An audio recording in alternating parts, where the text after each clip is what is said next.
Good evening and welcome along to this episode of the Short Grass Kildare Nationalist Sports Podcast, which I believe is number 30. We've reached the big 3-0, so progressing very nicely and, of course, progressing towards the real business end of the league campaigns. Pat Costello, unfortunately, can't join us today. He's out with a knee injury, so it's myself, Ger McNally, taking over hosting duties in the hot seat, and we're joined this week by Tommy O'Connell, Richard Commins and Seamus Dillon to pick the bones out of what we've seen over the last 7 days or so in Kildare sport and to look ahead at what we have to come over the weekend. But just before we get underway, just some sad news broke today.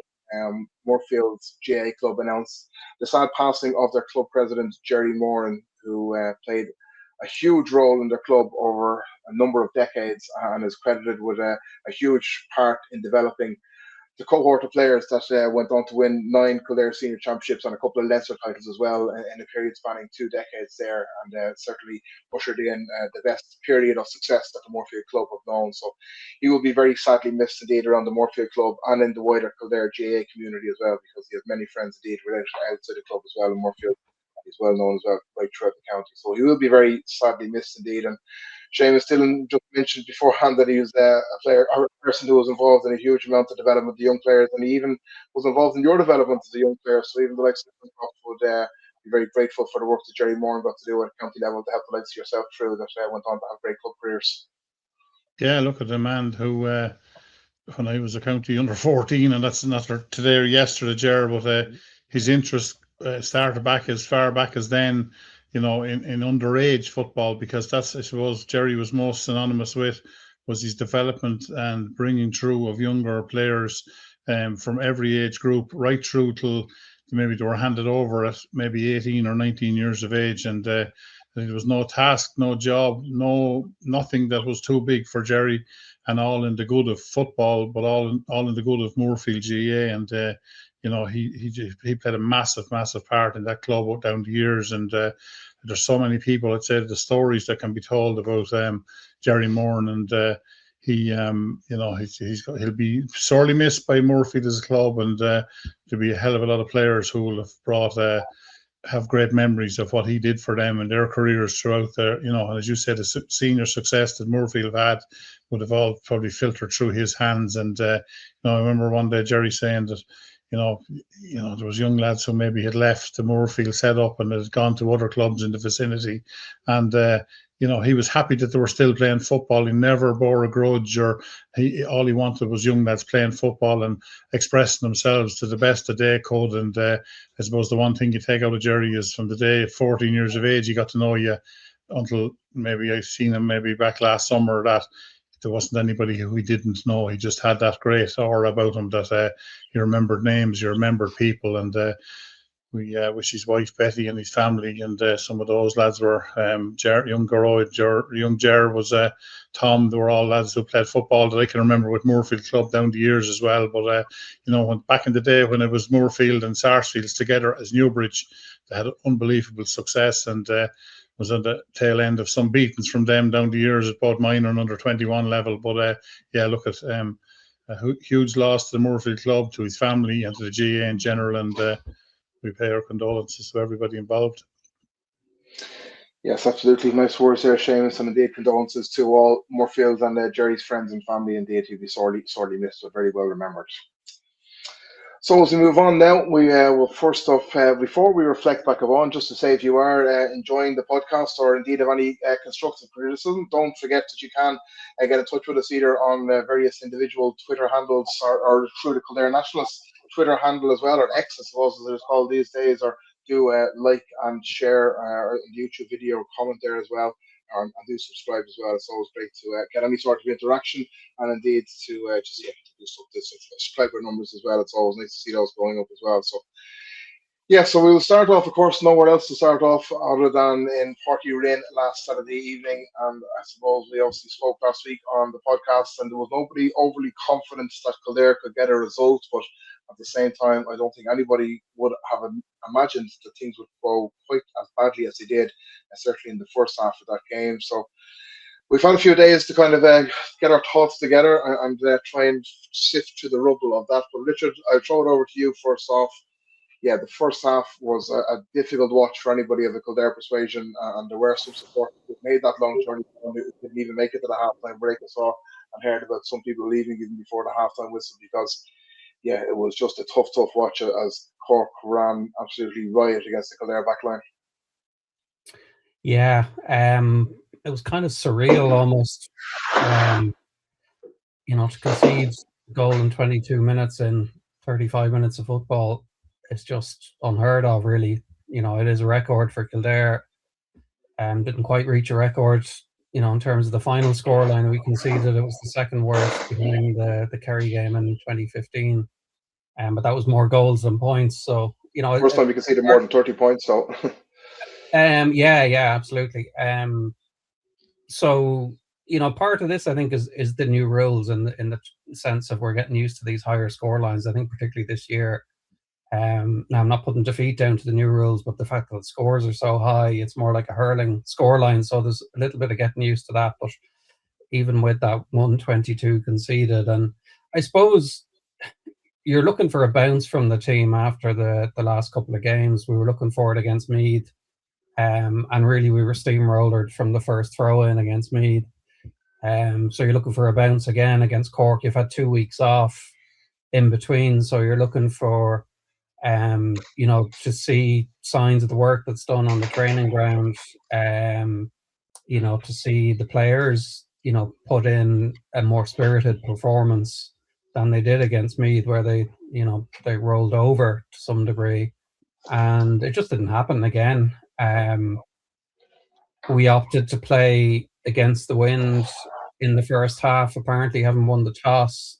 Easy to say in hindsight, whether that's the right decision or not. I think it could have been the right decision if we'd defended the way we obviously intended to defend, which, from talking to Brian Flanagan afterwards, was not to defend as deep as we did and stand off. I don't know whether that was criticism of the players for not carrying through on tactics, or certainly the way I'd look at it is, get a message on if that's what's going on. And there was no sign that a message came on to tell them to change tactics, or if messages came on, then they weren't influential enough or motivational enough to get the players to get tighter for those around the arc for those 2-pointers. So, essentially the game was lost on those 2-pointers in the opening half. It was just like, the air went out of a balloon. Game over after, almost, I think 18 minutes in, we were 15 points to 2 behind. By half time, we were, it was gone. It's very disappointing all around. Where do we go from here? There have to be changes. There have to be changes in tactics. There have to be personnel changes. If a lad is, almost on one leg in terms of fitness, I think they have to start on Sunday. The likes of the 3 lads that came in the second half up front. I think all of those, if they're anyway fit, need to start the game. And even if that means they only last 50 minutes and not the full game, so be it. But we need to turn it around quickly. I don't really buy the idea that we turned it around in the second half dramatically and that's going to turn our season. I know Brian was quite positive about that. Certainly talked to the media afterwards, and look, a manager has to put on a positive face about it. But, to my mind, Cork, had taken the foot off the accelerator at that stage. 19 points. There's no way they were going to get caught. And once momentum goes a bit against you, particularly with the wind, you're going to struggle a bit. So that came into play.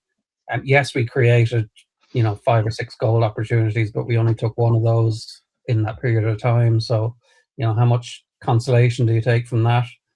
If Pat were here, he'd be asking me for the positives, Ger, at this stage. So maybe you can pass that on to Seamus or Tommy for there. I'm struggling for. We will try and get to some positives before we wrap up with the footballers. But yeah, for the moment, we're going to wallow in a little bit more misery, Tommy, because Richard mentioned the 8 first half 2-pointers scored from Cork. I think the 8th one was a free by Sherlock. I think if you put together a replay of the previous 7 2-pointers and had them on a loop, they could almost look like the same score. It was baffling from the sideline or from the stands to be watching the Cork forwards have so much time and space to shoot from that 2-point line with a bit of a breeze at the back. The wind wasn't massively significant. We've certainly seen Kildare play in stiffer conditions this season, but there was a bit of a breeze there, and to allow forwards or midfielders or even backs to have the time to line up the shots from out around that 2-point line was crazy. Like, to see the Kildare defence step off so deep, and I mean, as Richard said, it was touched upon by Brian Flanagan afterwards, but I mean, these are elite level players, the very best that the county have. You surely at some stage, after watching the first 3 or 4 2-pointers go over the bar, somebody in the back line has to say, we need to push up a little bit and put a little bit more pressure on the shooter. But bafflingly, that never happened through the first half. Yeah, and it's something that's been happening for a while now.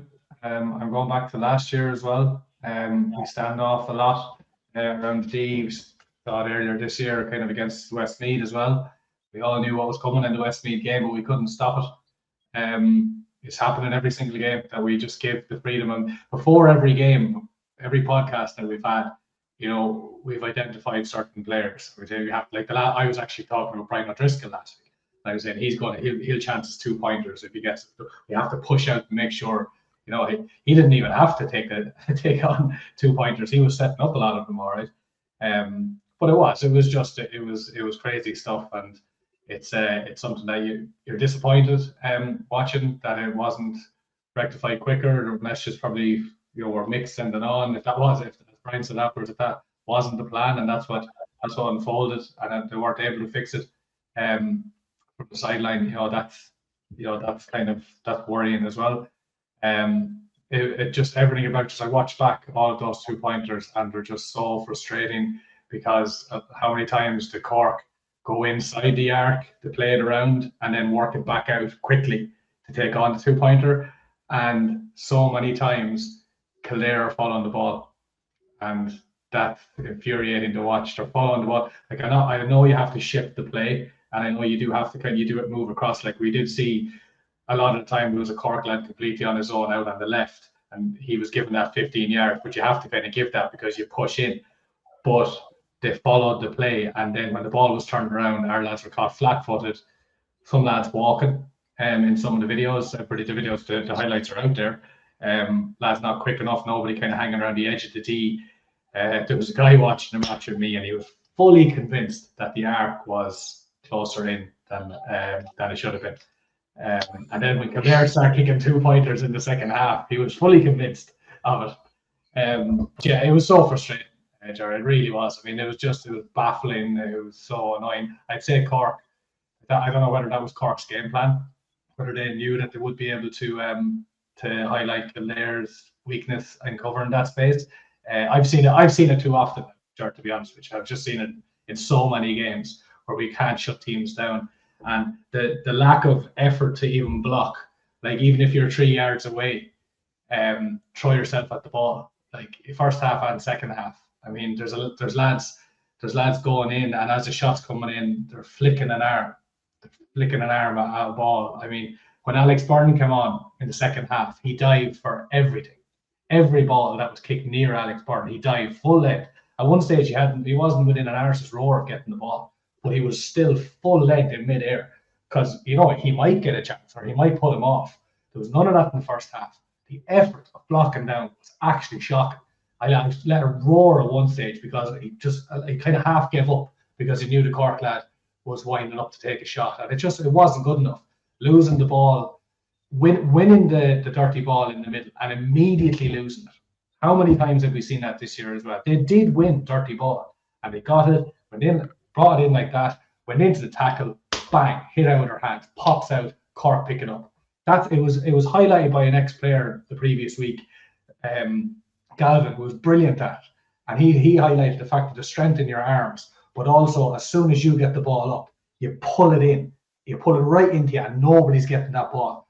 We were winning ball, slapping down, and sometimes it wasn't even a slap. Sometimes it was just popping out of our hands, and it was dribbling away. And that kind of stuff frustrated the life out of me, nearly as much as the 2-pointers. Because we've seen it week in, week out. We're blue in the face in this podcast talking about the lack of winning dirty ball. But now when they do win it, they're losing it. So, like, you know, so much has to improve this weekend, because, I mean, we had that second half, fair enough, like, you know, and there's positives to take out of it. But we're right to focus on the first half, because that was the most concerning part. Yeah, Seamus, I know you weren't at the game now, but like looking defensively, I suppose as somebody's mentioned, Richard as well, like that there are attacking, I suppose players coming back into the squad, and we'll speak about them in a short while. But defensively, it's pretty much the players that were at the Brian Flanagan's disposal there in that matchday squad against Cork. James McGrath, Tommy Gill, possibly to come back in, but in terms of personnel, there's not really a huge amount of reshuffling going on or available to Brian Flanagan. Mark Dempsey and Darragh Ryan were both on the bench. I mean, I don't know if Mark Dempsey can't be introduced when the defence is getting roasted like that. It's it's a little bit baffling because Mark Dempsey was a key player all the way through the Fulton Cup up to the final last year, and this year now can't even get a run when the defence has been pulled asunder. But it strikes me that there's not really the personnel to change things, that it's maybe going to be more of a tactical thing to tighten up that defence. Do we play an extra defender coming back from wing forward? But again, the personnel there to play an extra defender? Like, how do you see Brian Flanagan shoring up the defence in the very short term, going into such a key game now on Sunday against Louth, and then looking towards the championship as well? Yeah, look at it. I suppose the one thing to take out of that, Ger, and listening to yourself and Philly and the commentary, and maybe some people say the positive for me was that I wasn't there, but I'll never feel that way about, Kildare football or Kildare teams, because, having looked at the previous five and starting off on such a good note in Tyrone, backing it up, I think I said it last week, with the win against Offaly, it has certainly gone downhill. And when you sit down during the week, as I'm thinking about why and where, we certainly lack physicality in the backs. That's probably something from, that's no disrespect from a size point of view, physically to win that dirty ball, to hang on to that dirty ball. And like coming into the start of this year for the league and for Brian Flanagan and the backroom team's situation, when lads like David Hyland, Mick O'Grady, Kevin Flynn and Tony Archibald step away, that's a massive gulf. James McGrath was out early in the season with injury, somebody who had been good throughout the Halton Cup. He had 3 goals in a row. So he had started to cement a position in that half back line. We don't have, I don't think at the present time that we have that personnel to replace those. I'm asking the question to myself, and I'm throwing it out in the sense that if Hilo was playing centre half back, would he have been the one talking, driving it, calling the shots to the guys around them, a leader, I suppose, for the want of a better word? And I just feel that maybe that's where we're struggling, lacking somebody that's going to put their, hand in, their fist in, their boot in, somebody just maybe going to, I've seen in the past, start a bit of a scuffle, upset Cork, bring the tempo down, go down on your hands and knees when you're injured, and maybe when you're not injured, to slow up the play, to maybe try and get somebody to have a bit of a word. I saw something earlier in the year with Andrew Mack from Ellistown. It turned out he did get a bad injury, but at that particular moment in time, he went down because Ellistown were being hounded, and just something that he had learnt over the years: stop the play, slow it all down. We were in a situation where we never got to grips with Cork anywhere throughout that opening half. We never put a hand on them. We never were able to say that 50-50 ball. And I just think that, I don't know whether it's going to be a personnel change, whether it's going to be, and that's probably the biggest problem is, do we have that personnel? Do we have the backup or the strength and depth at the moment to go in? I mentioned something maybe during the week earlier in one of our chats as regards the likes of Michael Spillane, maybe himself and Porrick at the start of the year, or when we picked the team of the year, was there a question maybe that either or type thing? We haven't seen that in Michael Spillane.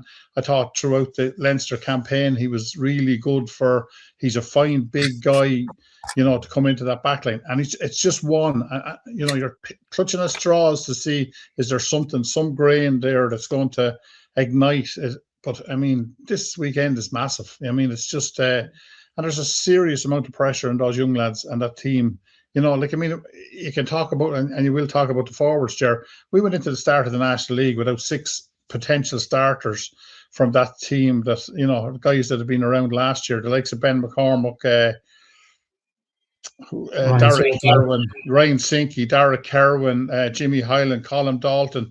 There's no team that, can absorb that type of injury list and still be competitive to the point where you'd want them to be. And I suppose maybe we saw a little bit of that with the three guys coming in last weekend. I think Colin Dalton's performance that got him the Kildare man of the match. But in saying that, I think Colin Dalton, and we all know from during the year in the championship, Colin Dalton's going to be an integral part of come championship time. But there's a lot of work to do. But I just feel that defensively do we have the guys to step up? Do we have that physicality? Do we have an opportunity to try to rectify it? Can it be done in a week? It's doubtful, but I'm expecting a kick from Kildare. But look at it, it's going to have to be just something off the charts from them on Sunday to try and rectify it and hang on to Division 2. Yeah, Richard, Seamus touched on it there about, I suppose, leadership in the team, and that is not going to be helped by the absence, most likely absence now, of Kevin Feely anyway. He went off after 10 minutes in amongst all Kildare's problems last weekend as well, and I'd be very doubtful anyway. I'm no medical expert, but it certainly didn't look like Kevin will be back within an 8-day turnaround of Brian Flanagan afterwards as well. Didn't seem too overly positive about his chances of featuring this weekend, although if there's one person that could do it, it's probably Kevin Feely. But, if he's missing, on one problem, obviously, it reduces Kildare's midfield options, which are already fairly kind of thin on the ground, but it's a massive leader gone out of the team as well. And, I mentioned a couple of weeks ago as well, there's kind of that generation gap in the Kildare team. We don't have too many players kind of in those peak years of their late 20s. Kevin is probably the other side of that, along with Brian Byrne. They're the two experienced men of the team, just into their 30s there. But, his absence is going to be keenly felt around the centre of the field as well, and it'll probably be Brendan Gibbons and Colin Bolton in there and again. And in actual fact, I think the stats would say that there was an improved performance around the middle of the field for Kildare, although maybe they're skewed by some of the second half Kildare getting on top around the middle of the field. But that's going to be a key area on Sunday again. But the loss of the leadership of Feely as well is going to be a huge impact for Kildare too. It is, and when I look at the team, there's not a lot of leaders kind of standing out to me. I'd maybe look. Alex Byrne obviously was a big miss until he came in second half, and as Tommy's alluded to, he's a player who will physically put everything on the line, even with a damaged shoulder. He was, as Tommy said, he was putting it all out there. I think Colin Dalton is growing into that role. He was the one who was driving it on in the first half, trying to beat a man, trying to drive them forward, and that's his game. James McGrath, I think, when he comes back, is that sort of player as well, who has a bit of a dig about him, if you like, and would add a bit of physicality to that half-back line. I just back to the point of, we have to do something with the back line, and if we don't have kind of experienced defenders to come in, and if there's question marks about fitness or whatever about Mark Dempsey or Michael Spillane, who, just looking at it here, Spillane wasn't on the bench against Cork, so I don't know whether he's carrying something as well. But, do we do something more radical? Or, we've got such resources further up the field with those guys coming back now. Is there someone there who can maybe step back into defence and add a bit of physicality? And I'm thinking about it. I don't want to make him the solution to every problem, but, Colin Dalton played wing back for the under-20s. He's the sort of player who can get up and down the field, has a bit of physicality about him. Is he someone who could slot in at centre back in an emergency situation to kind of add a bit of drive and a bit of presence there? I'm just throwing that out there as one example. Maybe an Alex Byrne comes back to midfield and doesn't play in attack, given we've got the likes of Robinson and Ben McCormack, etc., coming back. Maybe Ryan Sinke could be available. I'm not sure. Do you put Alex Byrne in the middle to add a bit of physicality around there? It's all a case of Robin Peter to pay Paul, perhaps, but we've an unbalanced squad at the moment, and I think something radical, if it's not in tactics, and I think it probably has to be both, then maybe it's in personnel and where they're deployed. I think that's what the bigger counties, the better coaches would do. I think they'd deploy resources to kind of fix the gaps that they identify, and we're just naively, I think, relying on a bunch of 22, 23-year-olds alongside Brian Byrne, who can only do so much in terms of leadership. So I think we've got to think about things like that, and hopefully they are. And maybe it's a bit naive on my part to think that those guys can slot back into completely different positions and be influential there, and it's not going to have a negative impact, but something has to happen. So, Tommy, that all means that as it stands going into the final round of games, that Kildare find themselves in the bottom two teams in Division 2, and unless we can produce something special on Sunday, staring at relegation back to Division 3. Do you think that's a fair kind of indication of where Kildare currently find themselves in, or would you buy into maybe, I suppose, the fact that Kildare's preparation for this year, I don't think anybody would say was ideal in terms of so many injuries, so many young players thrown in at the one time, or is this where Kildare in the right position of where they should be at the moment? Well, results don't lie. That's kind of the way you have to look at the league this year. Everybody knows that Division 2, it's pretty ruthless.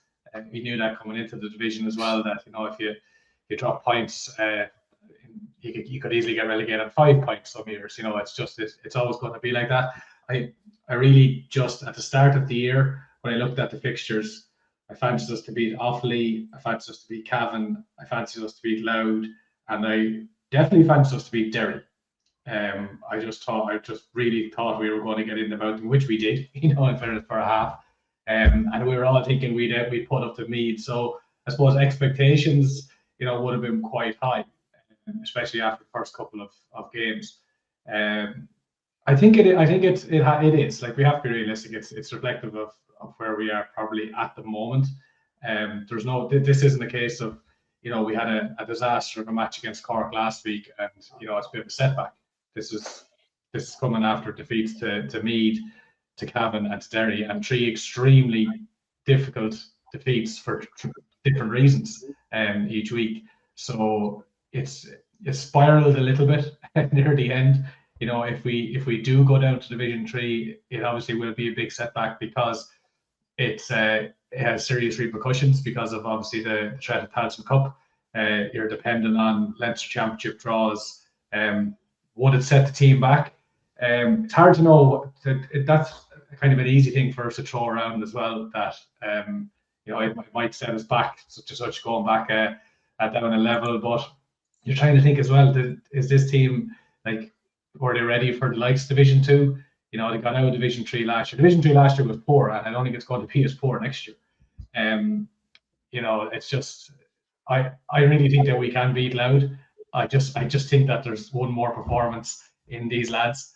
I don't think they're just going to kind of give up and that's it. This is the level that we're at now, because we're better than Cavan, and we should have beaten Cavan that day. And they just need to keep it in their heads that they were better than Louth last year in the Leinster semi-final, and they were better than Louth in Tullamore for large periods of that game. Now, I don't think we would have beaten Mead in the Leinster final, to be honest with you, but we should have beaten Louth in Tullamore.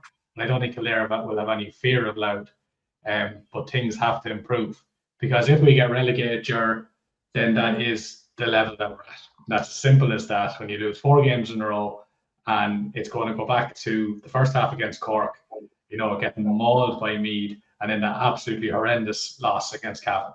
And we have to accept it. If they can get out of danger, if they can scrape it, then we're going to say, okay, now this is we're happy to be back in Division 2 next year, and especially with such a young team that we can build to it. Because I think we are a Division 2 team, and I absolutely think we're a Division 2 team, even at the moment as it stands. So it's a roundabout way of answering your question, but I just think it's where we deserve to be at the moment. And that's being realistic on the performances that we've seen over the past 3 or 4 weeks.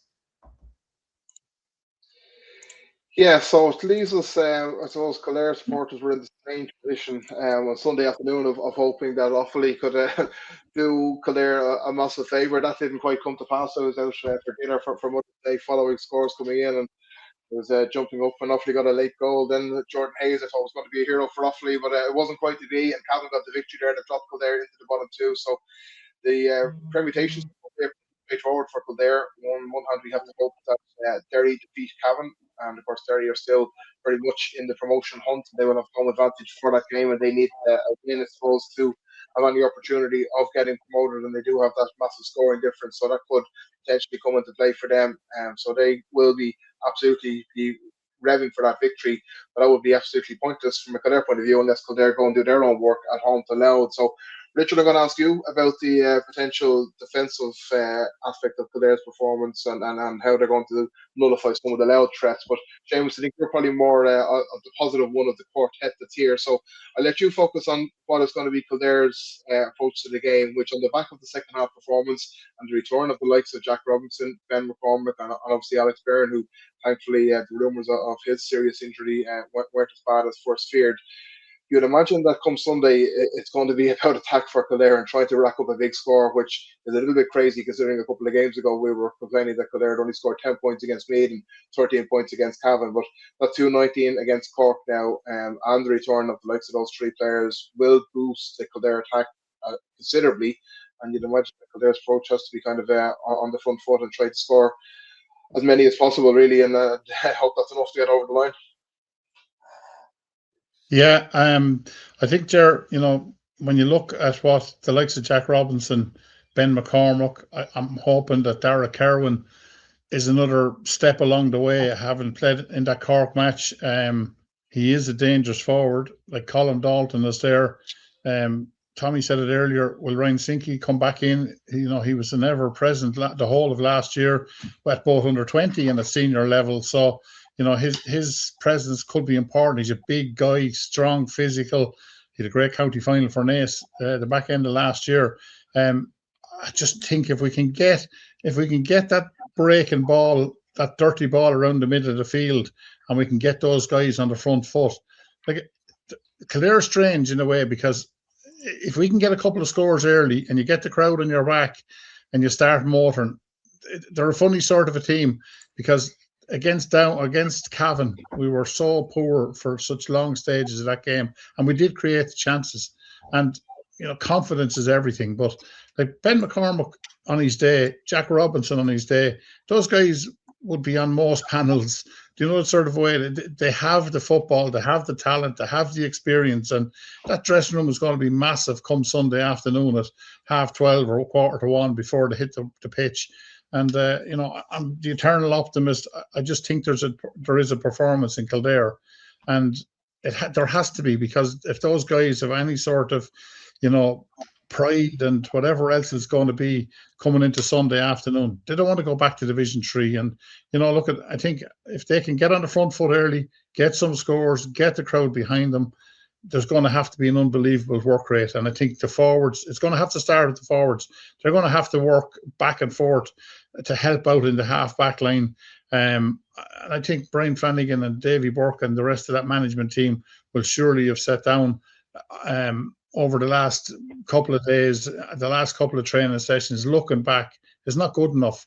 We all know as supporters, we all know as analysts, as press guys, as media guys, as supporters, it's not good enough. It's not going to wash come, we'll be blown away come Leinster Championship if that's the type of attitude and performance that we're going to get. But I honestly think that there's a performance left in Kildare. I think if they can get on the front foot early, get the crowd behind them, get some good scores, and maybe it's the last chance saloon, and maybe there is a way of avoiding that trapdoor. And by 3:00 on Sunday, we'll know where we stand, because it could be a daunting task for going back down to Division 3, but also our prospects of maybe going back to the Tailteann Cup. But I trust these guys, I trust the management team, and I'm hoping that to see a positive result on Sunday. Yeah, and Richard, while I suppose the Kildare attack is obviously one aspect, defensively, Kildare will have to be vastly improved. You've kind of touched on that, but specifically Louth have some really dangerous players. I mean, Sam Mulroy is as good a forward as there is in Leinster. Craig Lennon is somebody who's caused Kildare endless problems. I think back to last year, of course, as well. They had, I think, the wing-back McKeever was the man who finished off a move for a crucial goal. But, when you go through all that, as Tommy kind of mentioned there as well, Kildare were still probably the better side in that championship game less than 12 months ago, and were very unlucky really to be leaving Tullamore with a 1-goal defeat, and we all felt very sore after that. So that's saying something that Kildare can fall back upon as well, and have that belief within themselves as well going into Sunday. Yeah, you'd hope so. I think I was on the Loud and Proud podcast earlier today, and a couple of things struck me about that in terms of how they're looking at their campaign and how they're looking at where they stand at the moment. Interesting, I hadn't quite hadn't quite gathered it, but they've had similar enough injury problems to what we've had. They've 9 players currently out. And when you look at the names there, the aforementioned Craig Lennon missed the game against Derry. Sounds like probably will be out against us at the weekend. You've got Kieran Byrne out, Ryan Burns, a few other lads like that we'd be very familiar with. So, I think there is a fair onus on Mulroy at the moment to score. I think, Tommy, you had some stats previously, maybe last week, that showed that they've really got no one else who's up there in terms of the scoring charts at the moment. So they're not really shooting the lights out as such, but they've got a lot of faith in what Gavin Devlin is doing up there, and they see improvement in terms of structure, tactics, players knowing what they're doing, and almost kind of a machine or a system that means that when these players are out, someone else comes in and does a job, and they're starting to blood some of the under-20s from last year, the James Maguires and Sean Callahan, I think his name is, the big midfielder, who's a class act. He's had games this spring as well. So, I think that they will feel they've improved from our game against them last year. And I think they've got momentum with their league campaign at the moment. They've 2 or 3 wins in a row now. They were actually, we were joking because when Dan asked me on their podcast, it was like 3 or 4 weeks ago, and he was thinking this would be a relegation decider potentially. So it hasn't quite changed or hasn't quite turned out that way. So I think Kildare, as we said earlier, Kildare are really going to have to tighten up defensively, and that's down to attitude. I'd say personnel, like I think, as I said earlier, I think Tommy Gill and James McGrath, if they're fit at all, need to come into that back line. And I would think about someone like Colin Dalton, even if he's picked as a wing forward, having a significant amount of defensive responsibility there just to shore up that arc as much as we can. You don't want Mulroy getting shots off the way the Cork lads were the other day. So, but to Seamus's point, we weren't a million miles off them last time out. We do have good forwards. We have forwards coming back, and they're not all in the best of form at the moment. But I think you've got to believe. Like, if you believe at all in this management team, you've got to believe that at some point they're gonna turn this around. And these players as well, a lot of them have good success at underage. I'm hoping they've still got some confidence from that, and the belief in themselves to do it at the weekend. Tommy, we'll leave the last word to you. The last day of the season can often be a fairly frenetic and kind of fraught affair. I can remember down a couple of years ago when we were down in Leitrim for the last round of the Division 1 league season, as it was that year, and when the final whistle blew against that game against Mayo, we were still in Division 1, but a point elsewhere, I think, by Monaghan sent us down. So it's going to be a nerve-wracking affair. I'm sure there's going to be people obviously tuned in to listen in what's happening in Derry as well, and keeping fully abreast of what's going on in that game as well, because it will have such an impact on Kildare. But for the players on the field, I suppose the main thing is just to concentrate on it, and there would be nothing worse than seeing an opportunity slip by and finding out, I suppose, that Derry had done what we would require of them. So yeah, it's going to be a nerve-wracking 70 minutes on Sunday in Cedar St. Commons Park. It will, and I hope Kildare fans do turn up on Sunday, because I know obviously it's on TG Car as well, and it's on the main channel on TG Car. But it's how many times we said we set out the call for the Meath game as well, and in fairness, the Kildare fans, they are turning up. Like, we are getting big crowds. Like, the visiting fans also are bringing big crowds as well. Obviously, Meath at a huge crowd, but we are like we do have great supporters in Kildare. But I just, you don't want people staying away or having a little bit of a moan and a cry and thinking, things aren't going great, so why would I go watch them lads? You need a serious support. And when things are going, say, big momentum swing, crowd get into it on Sunday, that could be really important in the grand scheme of things at the end. Because I don't know, Richard said there about Sam Mulroy. I really do think it's an important thing to understand how reliant Louth are on him and his place balls. Because he scored, what have I got here? 235 he scored. He's the top scorer in Division 2. Of that, only 1-9 is from play. He scored 8 2-point frees and just 2 2-pointers, from play. The closest to, so when I do the top score lists, I normally show about 10, 12 at the top, just for the sake of fitting in a graphic. And every team has 2 or 3 in there, or in the top 20, every team has 2 or 3. Louth haven't got anybody with an arse's roar. Sorry, I get feedback, I think, on my side. Louth haven't got anybody with an arse's roar. And Louth's next closest player is Craig Lennon with 14 points. And the next Louth player after that is Kieran Downey, has 111, Paul Matthews 10 points. And these guys are way down on the list. So I think Kieran Downey is there as well at the moment, if I'm not mistaken. Yeah, well, I'm hoping what you heard was right about Lennon and Downey. And Conor Grimes only has 8 points. He's not really a scorer anyway. Like, he brings a lot more to the game. But that's another thing that Kildare have to remember as well, that we might bring huge intensity, and you would hope on Sunday, but you can't be reckless either, because Mulroy will absolutely punish you. And the last thing you want is this guy putting up 12, 14 points from frees at the weekend, because he'll whip more from anywhere. But if we get the right lads on Mulroy, we can absolutely, his influence, we can shut that down. If we're worrying about other lads coming from other, like, they have runners everywhere, they're a fast team, but it's very important to get the right man and a disciplined defender on Mulroy and just completely take him out of the game. Like, Tommy Dernan is getting very close to fitness as well. He's coming on earlier and earlier in games for the last few weeks. We know how influential he is in midfield. There's a good chance he might start if his injury progress is going the same way it's going. So there's all those little things, Ger, that we have to remember. And we're kind of like, there's little things that you want in how the game is going to go.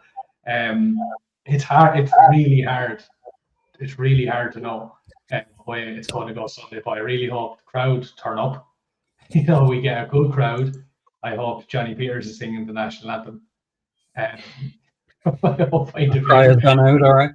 Tommy, who would you put on Mulroy?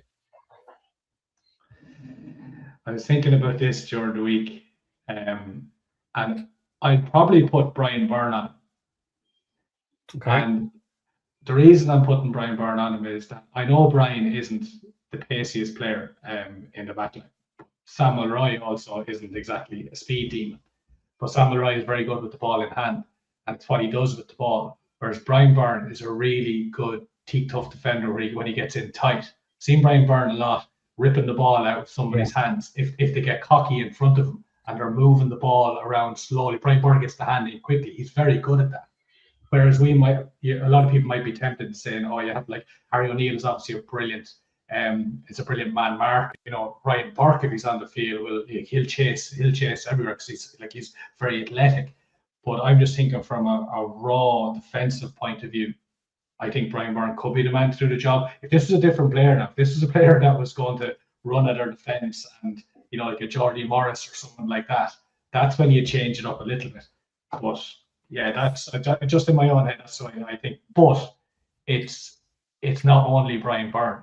It's the case of because our defenders have got pulled and dragged everywhere in these matches, and we've looked a little naive at times, that it is marking that space and it is watching the runners from deep. So it's not to put all the attention, but Brian Byrne needs help on Mulroy as well. A lot of our defenders get isolated, taking on these lads, and that's where these big shots come in. So the whole country is going to be watching the edge of the arc in Newbridge on Sunday. Everybody's going to be looking to see our Kildare pushing out. So are Louth going to think, geez, these lads are definitely not going to let us get away with what they did in Cork. Let's try a few pop balls over the top. It's going to be really, it's going to be fascinating tactically, genuinely to see it Sunday. So fingers crossed, we'll see. Hopefully we're a bit more positive on the pod next week. Yeah, well, absolutely. Well, I think that lots of good points there, Tommy, but especially the one about the supporters, because the thing is, Kildare aren't relegated yet, and there'll be plenty of time for bitching and moaning next week and complaining and being down in the dumps if it does come to pass that Kildare are relegated. But every man, woman and child going to Newbridge on Sunday has a part to play, and the support from the stands could mean an awful lot.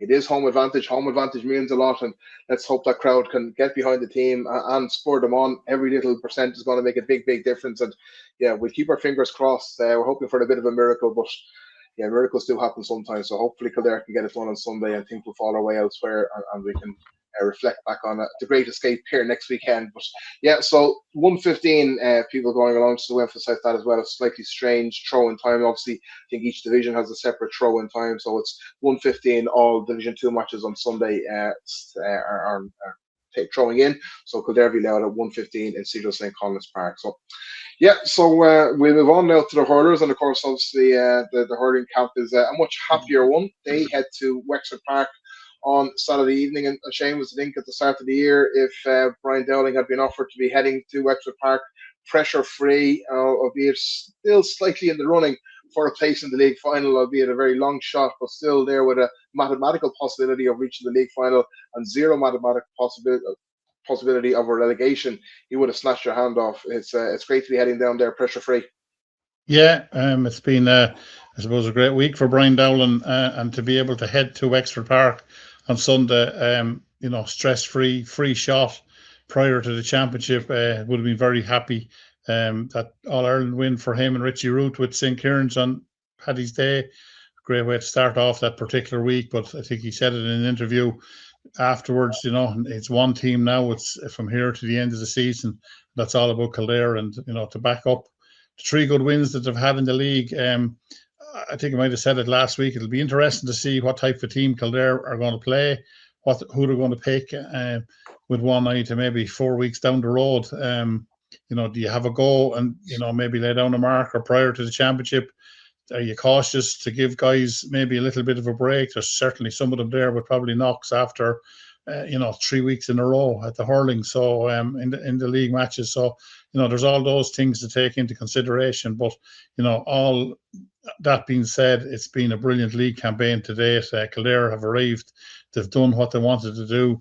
They're there in Division 1B for next year. They'll have Offaly and Waterford coming down, and maybe Laois, Westmeath, or whoever's going to come up. But yeah, it's a big game. It's certainly something that Kildare will have looked forward to. You see, I know the disappointment maybe of the Dublin game in the opening round of the league, but the way they performed against Clare in Newbridge told us a lot about that team, their attitude, their skill levels, and everything else that went with it. And if Brian Dowling and his management team decide to go all out for a crack at Wexford on Sunday afternoon, if you look back at the Carlow match against them, it was only in the closing 10 minutes that Wexford pulled away from Carlow. So Kildare won't fear that going down there. But I just, I suppose I have a question mark as to what Kildare team will turn up, or what way they're going to address it, I suppose, for the want of a better word, because we did say it last week, the 20s are out in the championship on Sunday afternoon, so that's going to eliminate a good few of that extended panel that maybe would have been hoping to get a bit of a game. But it's a big game for Kildare, no matter what way you look at it. But great to be in that position to be stress-free, for the want of a better word, heading to Wexford Park at 5 o'clock on Saturday evening. Yeah, Richard, as Seamus was touching on there, the team lineup announced by Brian Dowling is going to be very interesting to see how Kildare approach it. And again, as Seamus mentioned, it is complicated by perhaps some players that maybe would get an opportunity for a run out and having an under-20 championship game less than 24 hours later. So again, that will be on Brian Dowling's mind as he picks the team. But how would you be approaching it, considering that obviously Kildare have a championship game against Wexford to come in 3 or 4 weeks? I'd actually be going pretty strong. I'd be looking to build on what they've gained so far. I think the other thing is if you think of the big 3 in that division, you have Dublin, Clare, and Wexford. We're disappointing away to Dublin, excellent at home to Clare, really pushed them all the way. But can we go away to one of these big 3 now and put up a decent performance, get at least close to them, maybe, who knows, pull off a shock even? I think that would be a massive, massive boost going into the Leinster Championship when, lo and behold, we meet the same Wexford guys in Newbridge 4 weeks later or whatever it is. So I don't think it's in his nature really just to kind of throw a match, if you like. I won't say throw, I shouldn't say throw a match, but to play a very weakened team. I'd be more inclined to think they're going to try and build on the momentum and really test themselves against a team who's really got something riding on this. Okay, it's an outside chance maybe for Wexford to win promotion. They're relying also on Carlow beating Dublin, or at least drawing with Dublin, I think. So But Wexford will be going all out to win this one. So it's a perfect opportunity, I think, to really test ourselves again in an away environment against, one of the better teams in this division. So that's what I'd be doing anyway. And obviously I'm not in the camp, and, there's going to be little niggles and little concerns that maybe would rule a couple of players out. And if there's 5 or 6 of them, then maybe it's a different story. But he's got the likes of Jack Sheridan coming back. Darragh Melville got a few minutes the last day. I presume he'd probably try and get him out for at least a longer stint, if not starting. So there's a few players there that can come in who won't necessarily weaken it.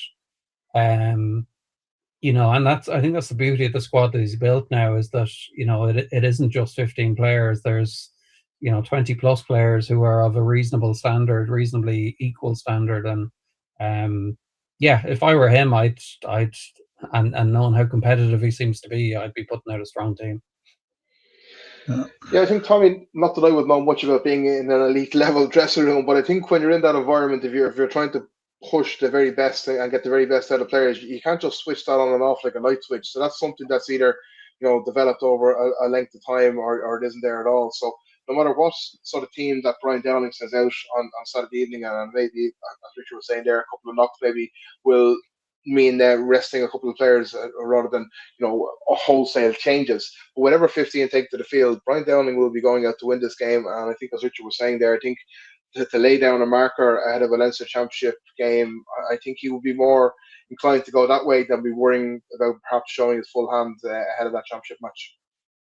Yeah, I mean, the championship match it's a month away as well. It's not. I know it's people think might turn around in a couple of weeks, but it is still a month away, even though it is the next game. But listen, I guarantee Kildare is treating every single game, league and championship, every single game the same. I really do think so. And I can't see Kildare going down to Wexford and being kind of that, looking slightly naive as well, just say, we won't show our hand like Wexford are a top class hurling team. So I don't think it matters. I think Kildare are going to use this as really good preparation for the championship. And Brian's probably saying to them as well, lads, there's still a chance of us going up to Division 1A. Let's not forget that. It's like, now if I hadn't seen Carlow against Kildare, I would have thought it was possible for Carlow to beat Dublin. But Carlow were so awful that day in Newbridge that I probably can't see it. I can't see it happening. At the start of the year, it would have been mad if you were to say, just if Kildare beat Wexford the last day and Carlow beat Dublin, he could have been relying on something a bit more. So I just think it's such a good run out, an opportunity for Kildare to pit themselves against Wexford, with the championship coming around. So they're not being dropped into a championship where it's Wexford and Kilkenny and Dublin and they're Galway, and suddenly they're like, I was trying to upload it there quickly. I just got the graphic updated that has the Leinster Championship, and like they come thick and fast once it starts in April, as you can see just on screen there now. Like the fixtures are absolutely brilliant. But I guarantee you, I'd say the matches we get is be treated the exact same as those 5 games there. So we'll wait and see. But it's such a great position to be in, Ger, isn't it? Like going into that final game, being safe and having the crazy outside chance of being promoted. It's amazing as well that you nearly forget how young this team is, and it's only when you see the couple of lads being named on the under-20s side that you probably forgot we're still under-20s. So I'd say as well that Jack Sheridan kind of like, it's like I'd say he's absolutely rare to get stuck into this Leinster Championship as well. He got done out with so much in up and down. It was such a disappointment for him to not get that overturned. Not surprising, but disappointing all the same. So I'm really looking forward to seeing how these lads put themselves this weekend. Yeah, absolutely. So that one at 5 p.m. on Saturday evening in Wexford Park. Kildare hurlers playing their last game in the Division 1B campaign, hoping to finish on a high and take that momentum that they have behind them now, carry that on into the Leinster Championship. So best of luck indeed to Brian Dowling and co. Also at 5 p.m. on Saturday evening, a little bit further down south again, are the Kildare ladies when they take on Waterford in Division 1 of the LGFA National League. And Tommy, I'll stick with you because Kildare had an outstanding victory against Meath last time out, and that's reinvigorated their league season and has given them fresh impetus and fresh hope of staying up in the division. And of course means, most importantly, they are outside the bottom two, heading into the final 2 rounds. Difficult task ahead against the Waterford side, although Waterford themselves have stuttered a little bit in the last couple of rounds. I think they won the first 3 games, didn't they, and have lost the last 2, so they will be on a little bit of a comeback or the hunt for a bounce back as well. But Kildare will take great confidence in that victory against Meath, and of course the game against Pat Sullivan's native county. Yeah, it's Pat's looking forward to this one as soon as he saw the fixtures coming out. Last year they should have beaten Waterford in Newbridge. It was just such a kind of a disappointing game the way things went. But yeah, like Waterford did surprise me at the start of the year. They started like an absolute train. They're obviously well drilled, and they hit the ground running in the championship. So the win the last day was absolutely massive, because not many people were giving them a chance, because Meath were starting to gather a little bit of momentum as well themselves.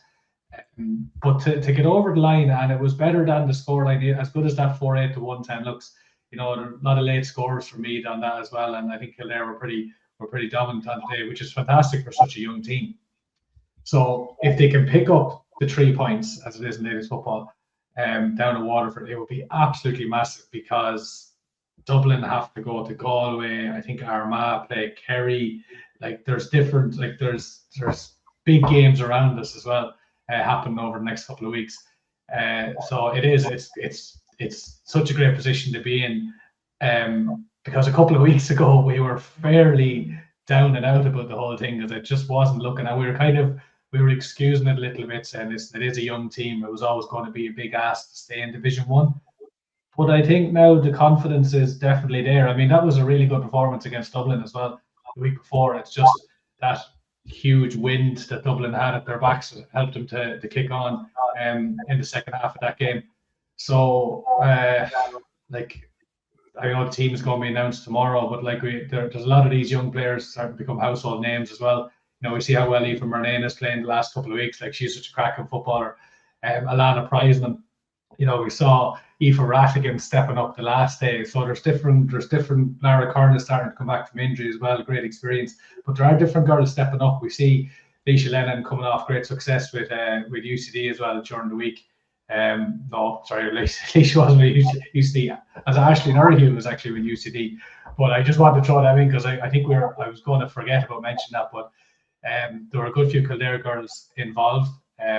In that, Lauren Murta was involved in that as well, a former Kildare player who seems to have taken a break away from Kildare at the moment. But when you see the younger players performing for college teams as well, because they all seem to be playing for college teams, it's mad. Like, we know the girls that are obviously a little bit kind of mid to late 20s who have finished college, but all these girls are playing college football midweek, and then they're going out and they're playing National League at the weekend. We give out about Sigerson. Sigerson is over and done with. This ladies football, the finals were only on last week, so last week and this week.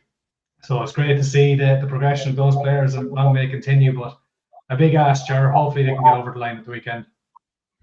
Yeah, Seamus, momentum and confidence, it's an intangible that sometimes it's hard to put your finger on, but there's no doubt Kildare would have taken an awful lot of belief from that victory over Meath. And if they were feeling sorry for themselves in any way after a couple of kind of narrow defeats against Dublin, against Armagh, and even Galway as well, when a couple of kind of goals at key moments swung the game in Galway's favour. If Kildare were feeling sorry for themselves at all, we would have blown that out of the water with that win against Meath, and they'll go here against Waterford now on Saturday evening with no fear whatsoever. No, I agree with you there, and I think maybe if we think back to the start of the season, that maybe we all had our reservations about the panel and who was missing and how much maybe the girls were going to struggle, and girls that weren't on it that we thought that should have been on it. But Pat Sullivan went down the road of picking his panel, putting his mark on it. Great result in Cork to get a draw, who are there at the top of the table now, coming back, as you say, from those couple of defeats to get over Meath for the second year in a row. And now we are in a situation where, with 2 rounds to go, it's probably still in their own hands. They'll have no fear, I'd say, going to Waterford. Listening to a few of them, around the camp and stuff like that, that confidence is pretty high at the moment among the girls, and they're really looking forward to that game on Sunday or Saturday evening down in Waterford. But yeah, look at Waterford started in a blaze at the start of the campaign, built themselves up, with 9 points there now, that they're so comfortable, not having any worries of relegation. But with 2 rounds to go, you probably could say it's in Kildare's hand. And wouldn't it be great to have Kerry coming to Newbridge in next week? I think is it for the last round. To get those 3 points that would see them safe. And I think that team then is going to just progress over the next couple of years, because such is the youth that's there, such is the experience that's mingled in. I suppose if you look at that half back line of Ruth Sargent, Leisha Lenihan and Hazel McLaughlin, when you talk about, we talk back to the men's team, that the experience that's in that ladies half back line is just, what that team is built around. And they're formidable 3 players with a bit of experience behind them. And I'm hoping they can get that win on Saturday evening to cement their place in Division 1 for next year. But should be a good encounter. Yeah, and Richard, as well, we speak about playing at a higher level, whether it's the men or even the hurlers, obviously, as well. They've adapted very well to playing at a higher level this year. But the ladies have really done that as well. And these young players, Seamus mentioned 3 players there who are more experienced players, but yet they're all 3 very young players still as well in terms of age. And they really are growing into this team now, growing into playing at Division 1 level, and are feeling pretty comfortable against mixing it now against the very best teams in the country. Yeah, and the more they do that, the more comfortable they're going to get. And I think even when it comes into championship, the more confident they're going to be if they've got a few years of Division 1 under their belt. So it's kind of these leagues are so tough. I mean, 2 teams going down out of 8 teams, I always think, is when you think of maybe soccer and you might have a 20 division team and 3 go down, but in the GAA world, it's so difficult. You can still have a good season and still go down. But I'd say, just to echo what the lads are saying, I don't think they have any reason to fear Waterford based on what they've seen of them last year and what you see of Waterford in terms of their result. Yes, a great start. But they've lost their last couple of games. I think this is the big one really for Kildare. I think they don't want to be going into that Kerry game absolutely needing the 3 points. So if they can get 3 points here, maybe get the scoring difference up a bit, then that helps them going into the final round, with Armagh Dublin having difficult games this weekend. So this is the big one. They've never beaten Waterford, certainly in the years I've been keeping records for them. They haven't beaten them in the last 11 or 12 years anyway. So it'll be nice to get that notch on their belt, so to speak. Ger, the games, just, I know we said it last week, but just to give some context to the table as well. So Armagh play Kerry in Armagh this weekend. Dublin play Galway in Galway this weekend. And then that final round is Meath versus Armagh in Meath, and Dublin play Cork in Parnell Park. So there's so much football left, even with only 2 games left. It's crazy. But tough for Dublin, isn't it? It's a tough finish for Dublin. Exactly. Yeah, it is. Does head high in the ladies' game, Tommy? Do you know if they're level? The 3 teams. Well, head to head, but obviously 3 teams. It'll be score. Yeah. But I'm just thinking we've lost to Armagh Dublin, so. Yeah, I don't think that. Well, that as it stands is how the table is on the ladies' website as well.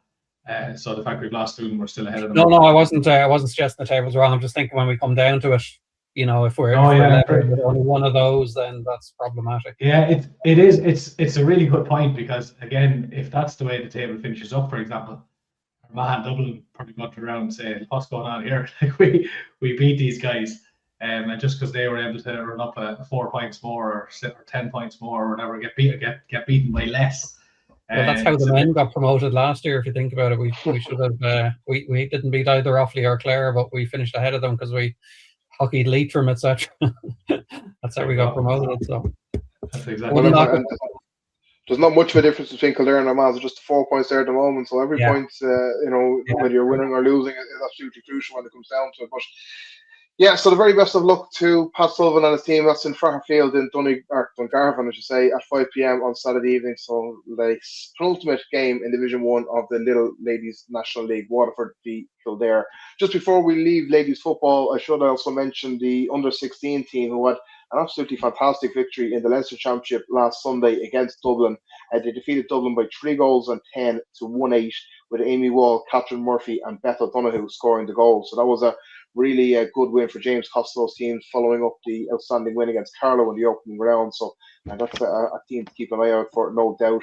And just to mention Amy Wall as well, one of the goal scorers there as well. She played in the Ireland final today for the Carlow School, St. Leo's Colleges, and also got a goal, I think, that game as well. But unfortunately, finished up on the wrong end of the result there against Baileyborough of Cavan. But Amy Wall, certainly a name to remember for the coming years, no doubt about it. Hugely talented young footballer from Castle Mitchell.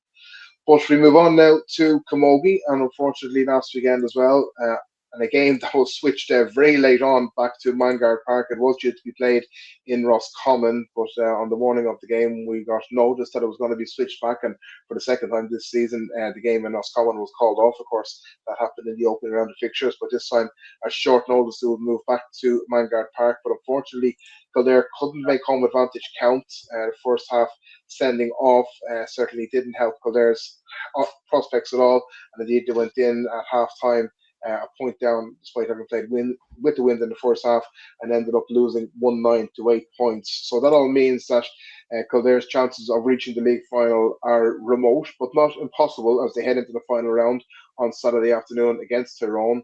10-point win there, Tommy, more than likely will be enough to see Kildare into the top 2 places. And Roscommon have already finished their game, so they're on 4 games in second place on 6 points. And on top the group, having won all 3 games so far on 9. Tyrone are then in third on 6, and Kildare on 3 points back and fourth.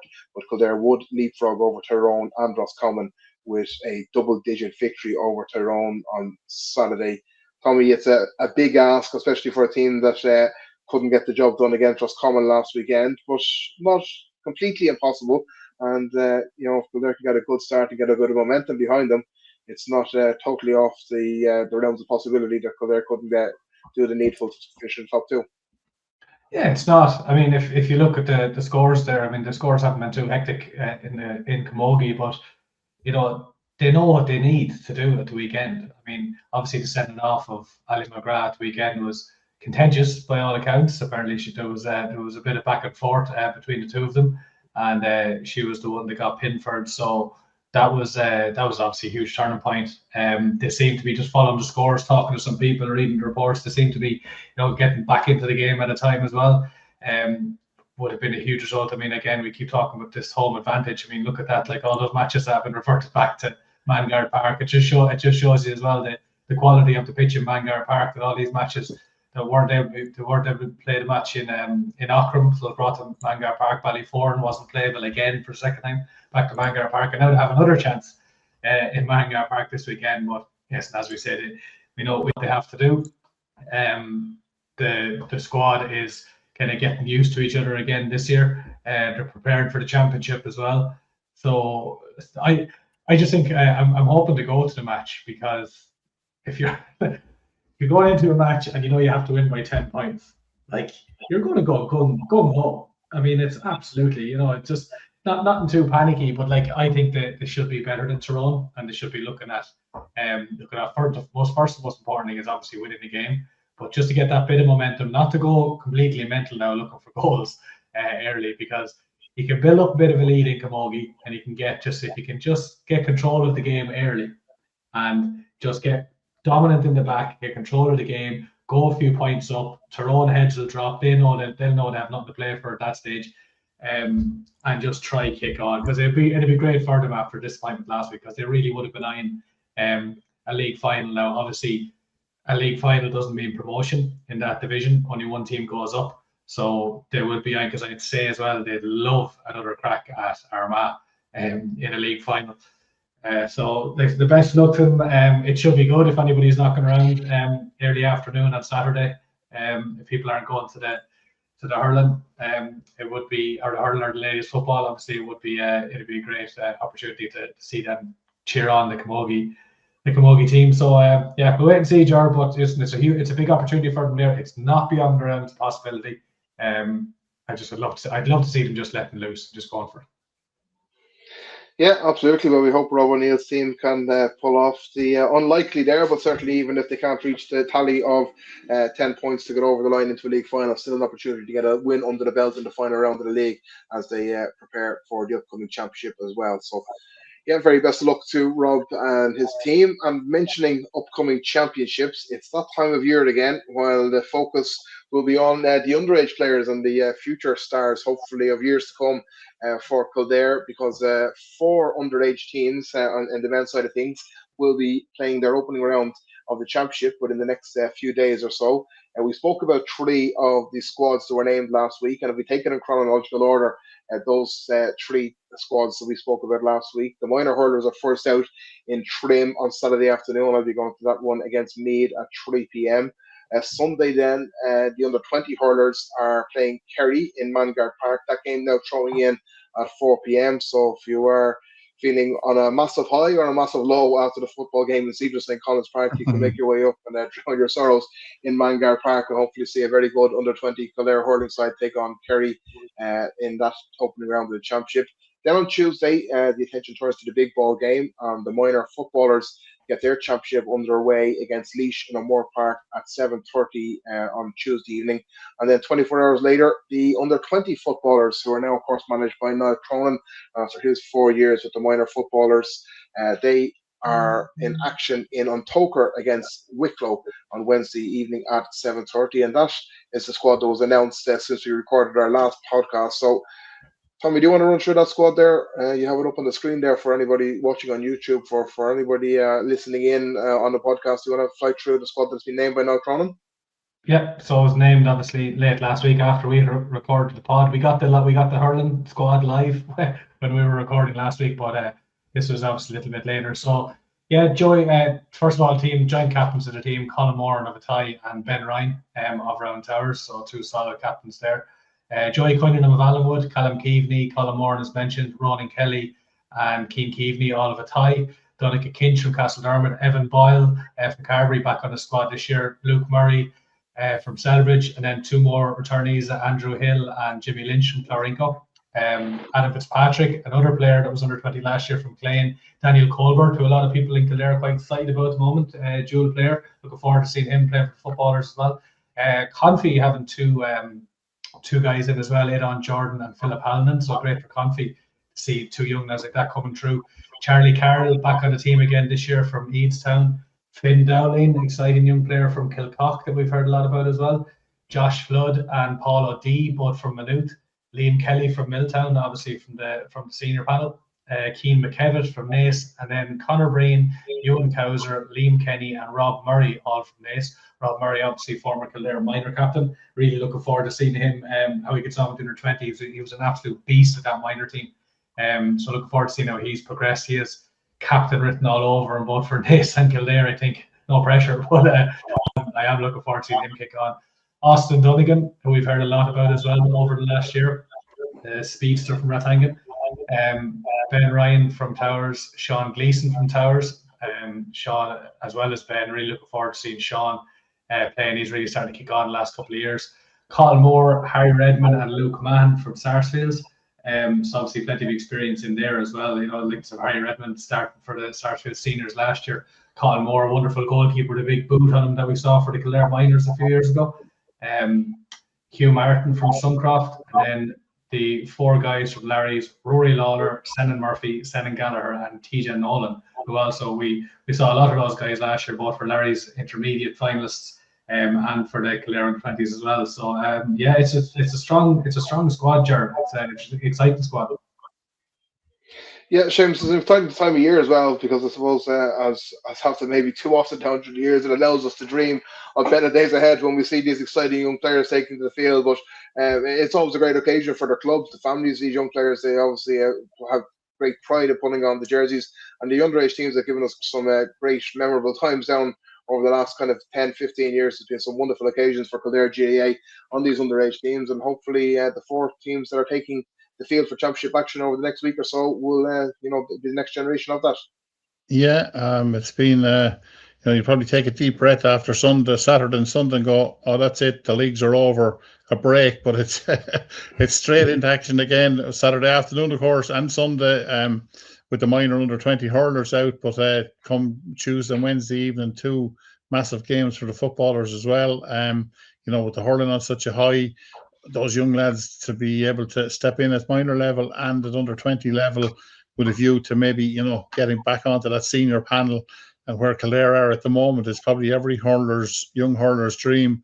The minors with Mick Considine, a lot of work has gone into them over trials, training, and they're starting out. It's no easy task heading to Portlaoise on Tuesday evening because though we've had the hex, I suppose, over Laois in the last couple of years at minor level, even maybe at under 20, it's going to be a tough opening round for them. And then I suppose heading to Wicklow, who were maybe a little bit on the unknown, heading up there on Wednesday evening to Antoker.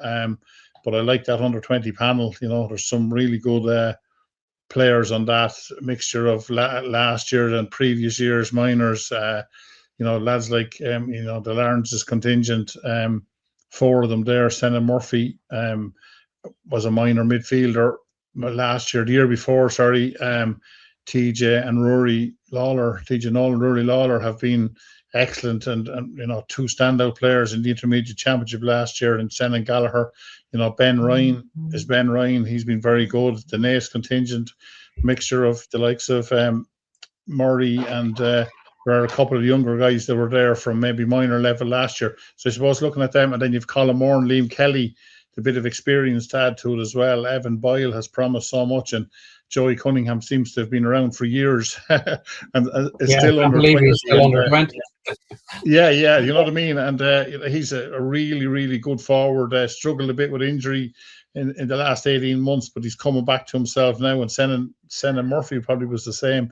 He didn't get to maybe play his best football for Lawrence's last year, having picked up a hamstring injury early in the year. But you said it, Tommy, Finn Dowling, seen him playing at centre half back, a really, really nice prospect. And I suppose the one standout there is Dan Colbert, because when you talk about a guy with size, physicality, ability, he's one, as you said, to look forward to. So an exciting time when it comes to that, all the underage teams, but really looking forward to see how those under 20s are going to perform, because it'll be and that's both for hurling and football, because they're the stepping stones onto senior, and it's what we can bring forward out of this year's campaign and next year's campaign to add to those panels. And I suppose be remiss of me not to mention Hugh Martin. I know Tommy mentioned somebody about Scahill there from Westmeath during the week, and I think Hugh is potentially a really, really good prospect.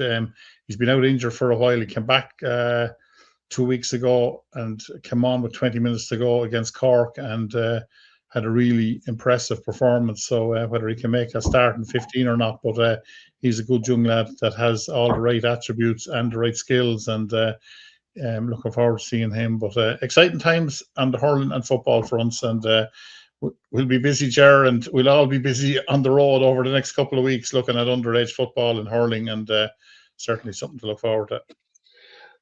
Well, that's our headline for this week's podcast anyway. Dillon says Martin is better than Scahill, so yeah, that's our headline starts anyway. If he's half as good as Scahill anyway, we have a good one. Yeah, now you said it. You is a very talented player. Obviously, I've seen him at minor level. But yeah, Richard, just quickly, I suppose, James touching on some of the players there. The fact that there's so many of those players, both on the hurling side of it and the football, who are representing their club at a really good level, and some of them already even at county level as well, are representing the senior level as well, you would think would bode very well for both teams.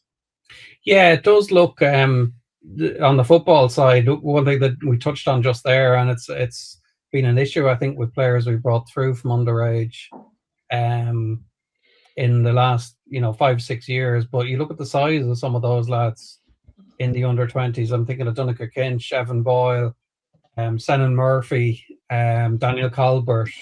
Like these are big units. Keaveney is another one. A good strong lad. Sean Gleeson from Towers.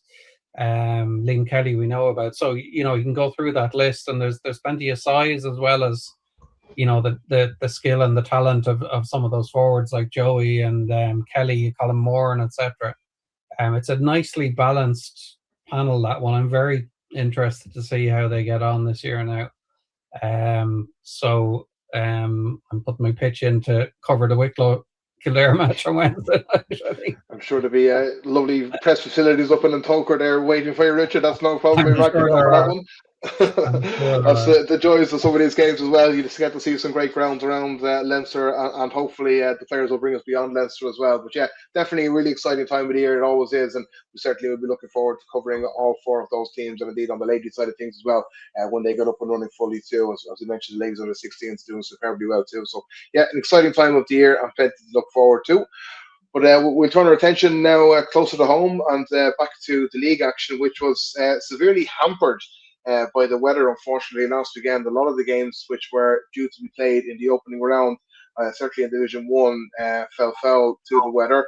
I know our roving reporter, Seamus Dillon, was out and about, and he caught one of the games that was on, and it was the Milltown side who made a fantastic start to the league season, their first ever game in Division 1 of the Kildare leagues, and they had a 1-point win over Johnstown Bridge. And ironically enough, it was a player who unfortunately didn't make the final cut for that Kildare under 20 side, maybe surprisingly so for a number of people. But Joe Dunn really caught the eye, I believe, in that victory. But overall, a fantastic start for Milltown, because Tommy was on here last week speaking up Johnstown Bridge, and I suppose in true Johnstown Bridge fashion, they couldn't quite get over the line in the first round of the league. Yeah, it was a Tommy you were talking to, Ger, sorry, or me? No, Farrell, you were the one on us. Yeah, you were the one there. Yeah, look, I suppose when you think back at those two teams played in the league final, Division 2 league final, at the back end of last year, it was a game that I will remember for the amount of 2-pointers that were kicked on it, and three of the first 4 scores on Friday evening were 3-pointers. That man, Dara Sloan again, Kevin Byrne came forward for one, and then Josh O'Donoghue to leave it 4 points to 2 before Sloan got a second one. And it was 6 points to 2 with 15 minutes on the clock. And, it was just really good end-to-end football in difficult conditions, because I suppose you would have thought that maybe nearly every match was going to be off last Friday evening. I remember stepping down onto the pitch to get team sheets just before throw-in, and a nice pair of black shoes turned into a pair of dirty farmer's boots nearly at the walking across onto the pitch. But such was how soft it was. But you'd have to be impressed with Milltown. They were 12-6 behind at half time. They turned it around at the start of the second half. Johnstown Bridge did have a really good goal chance, the ball that broke inside the 20-metre line, and Dan Flynn came onto it flying and pulled on it first time on the ground, but Omer Dunn made a brilliant save, and or maybe Johnstown would have went 9 in front. It was they left Milltown in the game, and then Conor Sheeran and Paddy Donoghue with 2 2-pointers closed the gap back to 2 points, and from there to the end it was all about Milltown. But Joe Dunn and Conor Sheeran around the middle of the field, and Joe happens to be a friend of my own young lad Billy here, but he wasn't long about telling me that he was looking for the headlines on Tuesday's Nationalist or Lead or whatever paper he was going to have to read on Tuesday morning. But look, he's a massive big guy around the middle of the field. We've all seen him. His ability to field, his ability to break ball, and a couple of scores. Seen him at one stage sneaking up along the line, cut across into the square, and got a good score from a long ball that came in. But 20 years of age, certainly a prospect. And look, I'm not saying because Joe, you'd know about him, but we've seen him for the last couple of years with Milltown and their run to win in Leinster and Kildare championships and pushing the whole way into Division 1. You'd wonder, he didn't make it, and I suppose he'll probably have a point to prove throughout the rest of the season. But look at Paul Cribben, Thomas Van Engelbrechten. Dan was probably quite by his standards, but Milltown, Paddy Donoghue, Donoghue, brilliant game for them.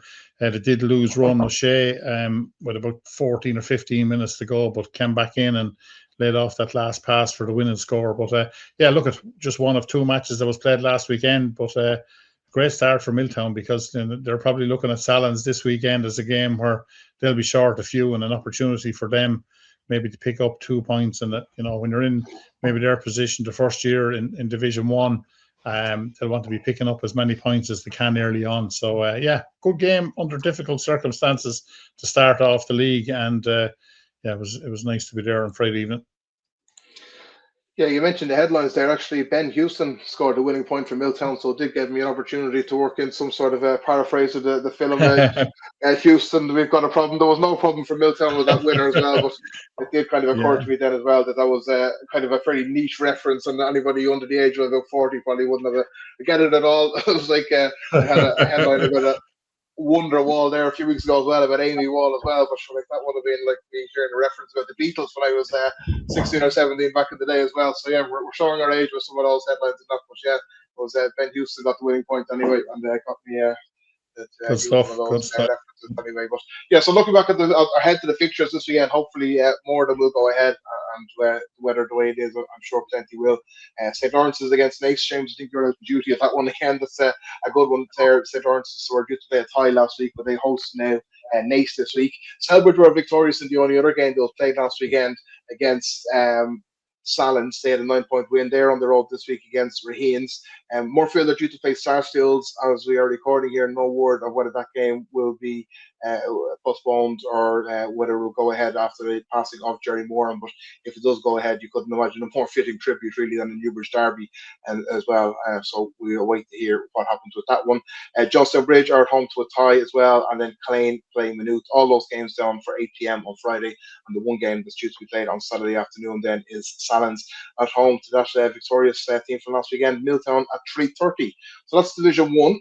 We move on to Division 2 then, and there weren't too many more games played than in Division 1, but there was one game during the week as well played, I think, on St. Patrick's Day. Tommy, you were out of that one, around Towers and your own club, Castledermot. Yeah, I went down to it. It was your typical kind of early season match. It got a bit hairy and a bit tasty, and there was some dreadful shooting from both sides, and it was a tough game to referee. But ultimately, Castledermot got a decisive goal through Paddy Whelan, kind of midway through the second half, just as Towers were starting to claw their way back into it, after being 5 or 6 points down at one stage. So in the end, of course, with Jay O'Brien leading the way, Towers did just get back into it, like all the way to the very end. They got it back to 2 points, a couple of 2-pointers from Jay, who was being marshalled by a young 17-year-old man, young Slattery. Did a good job on him, considering Jay is be such a superstar at that level. So Round Towers will be very, very disappointed. I think they would obviously have their sights on certain kind of intermediate titles and getting out of Division 2 in that this year. So a little bit of a setback for them. But Ger as well, they had a lot of their decent players out playing. You know, they blooded obviously a few young lads, but they definitely had a few lads out in the field that would be pushing for that intermediate team. So yeah, it was a big result for Castledermot. Castledermot struggled a little bit in Division 2 last year and finished just above relegation. So to get that result in early in that first game, their first game, was huge for them. And then obviously getting that out of the way on Paddy's Day as well gives them the week off. And then there's a full round of fixture then on Friday night. See Carr 2 Mile House. Carr had a good win over Grange last week. I think they scored a late goal to win by 3 points. 2 Mile House had a difficult start against a really good Carberry team. So you know that actually could be a really good match tomorrow night, because I think they're well matched up. Carberry play Allenwood in Carberry. Allenwood obviously didn't play last week. Ellistown welcome Eadstown. Ellistown, another team that didn't have a match last week. Eadstown lost their game to League Slip, I think. So they'll be looking to get back up as well. Carberry, when they just come back to the other one, Carberry looking very strong this year, and they'll be looking to welcome back, later in the year. Welcome back Owen Cully, and obviously Evan Boyle as well will be out with the under-20s. They're very, very influential players. Ratangan against Confey. Ratangan as well looking to get their season up and running. The team that I tip every year that they'll hate me doing. So interesting to see how they getting on, Confey team. And then League Slip Grange is the last game. So that's Division 2 rounded up. Yeah, so that's a long trip for Grange to head up the link to the county there to play League Slip on Friday evening. They'll be back sometime Saturday morning from that one, Tommy. But yeah, we can move on then to Division 3 then as well. Full list of fixtures as well, and plenty of games actually played here in Division 3 last week. Ballyteague, the early league leaders there on 4 points and a plus 14 score difference. They were also in action during the week, and indeed actually this evening, as we were recording this on Thursday evening, they had a victory over Kappa 2-13 to 12 points. Also a game on Thursday evening. We haven't as yet got a score from the Clorinco Rat Coffee game. I'm sure Tommy will be keeping an eye there. We might get a score in before we finish up here very shortly. I was so happy, Jared, I was able to give an absolute live update because the fucking Ballyteague match finished about 10 minutes ago, and I was able to have the latest. And I've nothing from Clorinco or Rat Coffee. Neither of them were putting updates on their social media tonight, and there's no result. We not got the scores on the Ballyteague game, Tommy, no? The scorers, yeah, you're slipping. Listen, I actually agree with you, Richard. That's the problem. It was worth it for Ballyteague to update the scores there now, as they sit proudly atop Division 3 there after 2 rounds when everyone else has played 1 round. But yeah, no, good win there for Ballyteague this evening against Kappa. Tomorrow night then 2 games tomorrow night on Friday evening. Kilcock against St. Kevin's. That'll be an interesting one. Kilcullen against Kill, and then Nurney v Strafford, and they've had plenty of battles down through the years at various different grades. And then at Garvin v Robertstown, you can say the same about those two sides. Have become very familiar foes in the last couple of years in the junior championship. So some good games there. We can flick on then to Division 4. We can.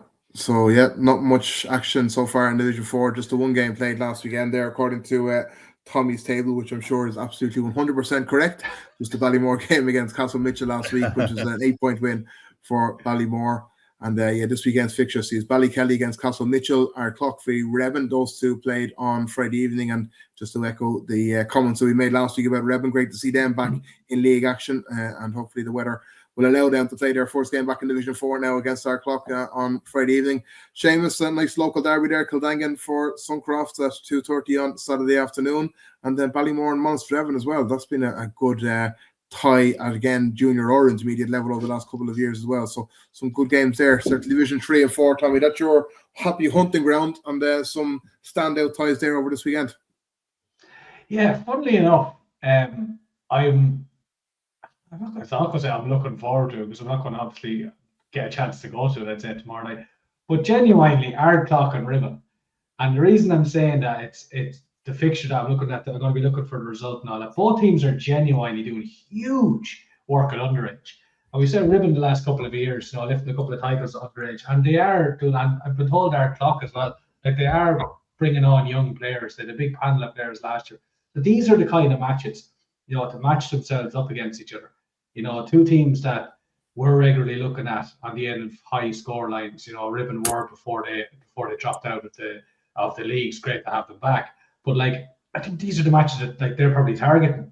So expect even Clock, right, let's pit ourselves against Ribbon and see, because there's a lot of football left this year, and there's championships to come. So as good as some of those other fixtures, there's some brilliant fixtures there. Just like Ballymore used to Monster, you're looking at an intermediate championship game there, and that's in Division 4. And that's a genuinely good looking match.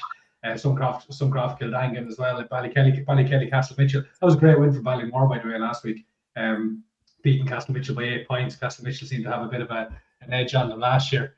Or even going back to Division 3. I mean, that's I love Division 3 as well. I was raving about it last week, but I think I might have been raving a bit too much, because I have the wrong. I didn't put up the one that I actually have the score, the Ballyteague score on.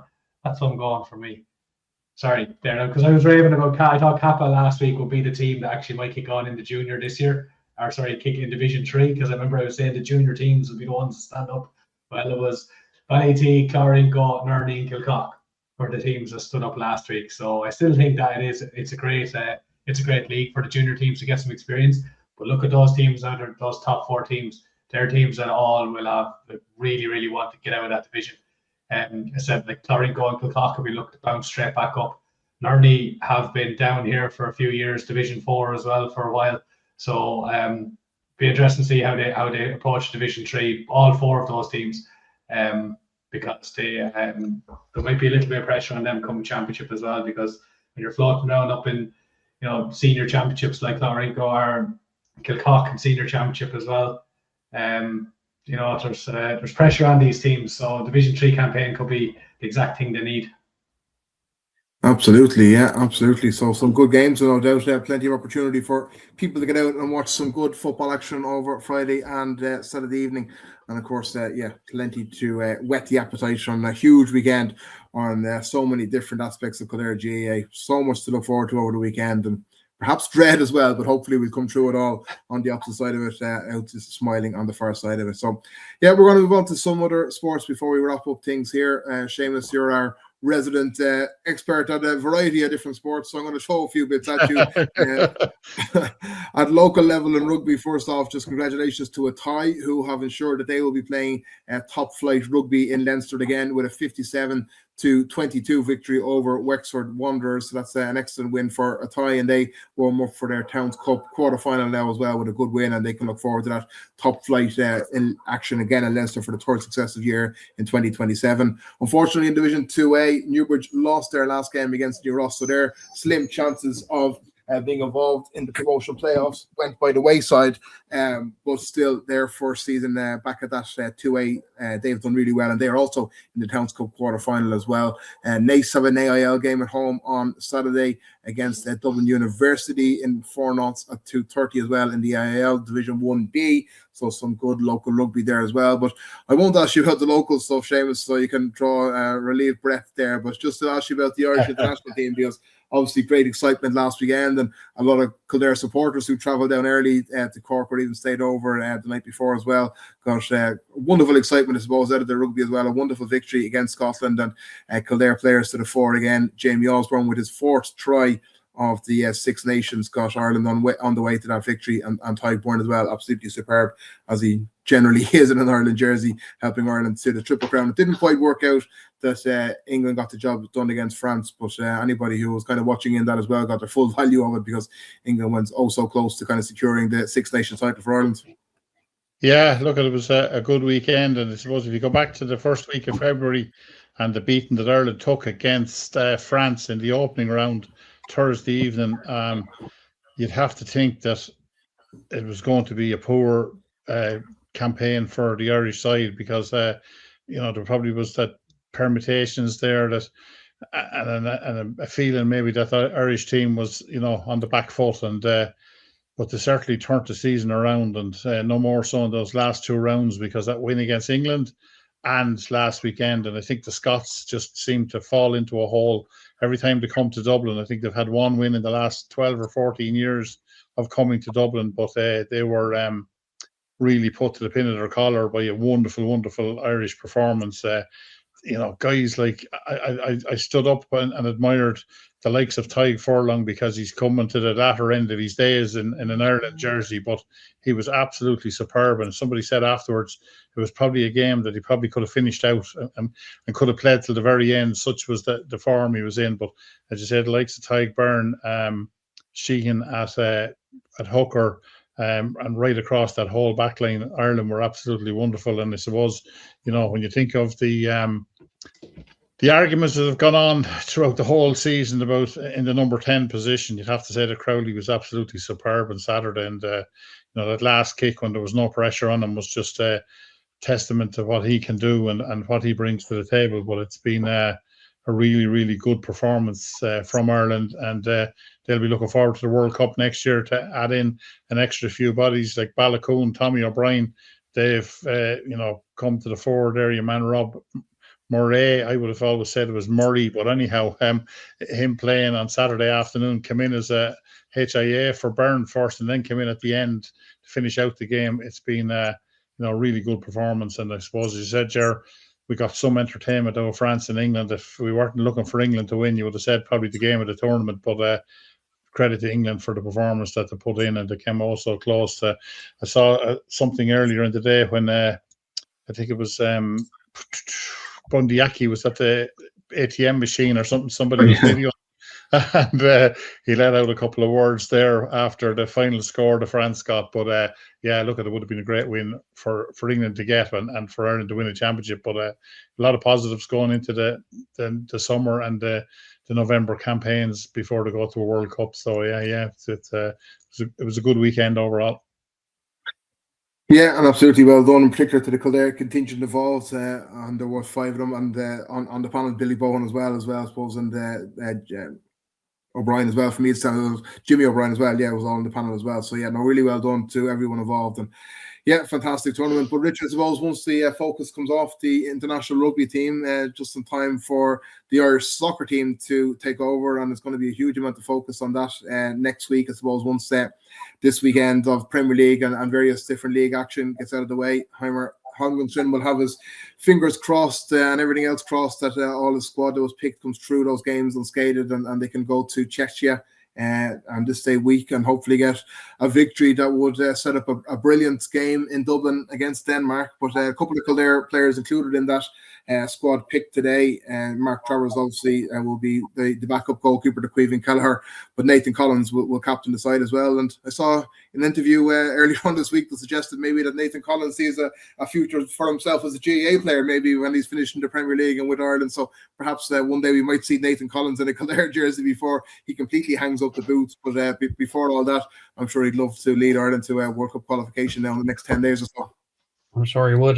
We certainly could do with a few, whatever, 6'4", 6'5" fellas around the middle. So he's welcome. He could fit in, whether he's a fullback or full forward around the middle. Exactly. Yeah, we could definitely find a place for him. I'd stick in midfield. I think win some of those kicks.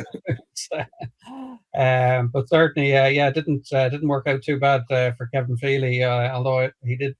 I chuckled. He resorted to the soccer at one point last week with a clearance against Cork, and I went straight to a Cork fella. So maybe he did take the right. It was his last switch, I think, wasn't it? But yeah, huge game coming up, and I see the manager has nabbed himself a new contract. We don't seem to learn in the FAI in terms of handing out contracts before competitions are over. So. Not sure what's happening there, but yeah, big games. Looking forward to those. For sure. And just before we finish up, we have Seamus here again. So just to swing back to Cheltenham last week, Seamus, obviously much excitement. We spoke last week on the podcast about the victory for Kildare trainer Padraig Roach on the first day of the festival with Mark Walsh on board Saratoga, winning the Fred Winter then. Mark Walsh then went on to enjoy further success later in the week with Dyna Blue on the last day. Got a good ride out of the defending Gold Cup champion as well. I know the way you're thinking, but probably left it just a little bit late. But probably there was no way that he was going to win. Anybody was going to beat Gaelic Warrior on the performance that he turned in. It was a scintillating Gold Cup victory, and it's probably a good Gold Cup win as we've seen in recent memory. Yeah, and the celebrations went on last night, which you were had to miss out on Ger down in the Lord Bagnall there. Which was the bridge though. It took me a couple of days to get over the last time I was down there for celebration, so I said not ahead of such a busy weekend. No, I was actually just looking earlier in the evening there, just trying to have a look at that Pressbury Cup. I suppose it was always the Battle of England and Ireland, and you have to go back to 2019 when they finished level at 14 all. Last year it was 20 Ireland, 8 England, but England certainly closed the gap this year to back to 20 or to 15, 13 before the end of the week. But I suppose when you take all into consideration, after the opening favourite of All Park Star on the opening day, Cagrisi, Lossiemount and Saratoga that you mentioned, winning those 3 big races for Ireland. Ireland was a great start, but I suppose Willie Mullins for the all of the week. The first 2 winners again on the Wednesday afternoon, and then Ila Te Tomp winning the champion chase, final orders winning the cross country, and then Colin Keane finishing off today with Moran Ramler to win the champion bumper. So and then Mullins ended up on Thursday after Wahoo won. He had the Stayers was won by Gavin Henry de Bromhead, and then I say it was Willie Mullins winning out on the Friday afternoon, culminating in the win of Patrick with a 50-1 winner in the opening race. That was just unbelievable after having a 100-1 winner the previous year, and certainly they brought in some rules and regulations about horses having to have one run. But the only run that horse had was in France earlier in the year, and came over Dyna Blue winning, and then Gaelic Warrior. But brilliant weekend. I think it was week for the Irish. Willie Mullins won 1.9 million in prize money all across the 4 days, of which Paul Townsend picked up 200,000. So fairly profitable week for those guys coming away. I suppose the disappointment for the week for everybody from an Irish point of view was Malsborough being a massive letdown, and Factor File maybe not to get the run because of the ground. But yeah, overall a great week, some wonderful excitement over there, and it all moves on now to Fairyhouse for Easter, and it'll be Punchestown to finish off the national hunt season at the end of April into the bank holiday weekend in May. But yeah, good weekend good week for the Irish in Cheltenham. Yeah, no, absolutely, and the countdown very much starting for Punchestown, and you certainly know that summer's not too far around the corner when you see the opening of the Curragh there last weekend as well for the first weekend of the flat season as well. So yeah, definitely spring is in the air today with the sun is shining, the Curragh open again. So yeah, summer's not too far around the corner at all. But yeah, that's about it. We have gone through a huge amount there. It's a bumper, almost 2-hour podcast this week, but obviously a lot to get through, and yeah, a lot to look forward to. Sometimes some things to dread. If you have a lucky pair of socks or anything like that, do wear them to Newbridge on Sunday. Say whatever prayers to whoever you say your prayers to, and hope that Kildare can hopefully find whatever set of results they need to avoid relegation, particularly from football. But before we finish yet, Tommy, I have a result from Clorinco and Rathcoffey. Any guesses? Draw. Anybody? No. Clorinco 2-8, Rathcoffey 1-13. So that's a 2-point win.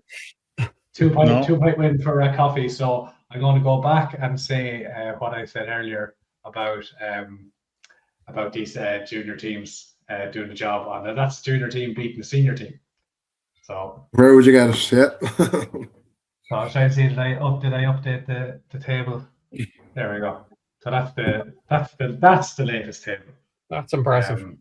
So Rathcoffey got up to 4. Clerico still stays second, obviously with their 8-point win last week. But sorry, Joe, I don't want to take up any more time. I do want to say one because I forgot to mention it last week, but just well done to Mark Rowan from Monasterevin. He represented Ireland in the European Pool Championships. They're back in February. And I meant to say it last week, and I meant to say it the week before. But Mark, the Irish B team didn't make it to the semi-finals, but Mark got the player of the tournament, which is a great achievement for him. He's been representing Ireland now for a few years, and he's a proud Monasterevin man, a proud Kildare GA supporter. So congratulations, Mark, from all of us. Absolutely, yeah, echo those thoughts very much so indeed. So well done to Mark. Yeah, absolutely, great tradition of pool out around that area as well in Monasterevin. I think you have some great pool players out there. But yeah, no, very well done indeed. So we can move on, yeah, and finish up. So yeah, the very best of luck to the Kildare teams across the weekend. Some huge ties there, and we look forward to speaking to you in a week's time, hopefully with a bit more of a smile on our face as we review back on what we've seen. But yeah, big weekend ahead. The very best of luck to all the Kildare teams.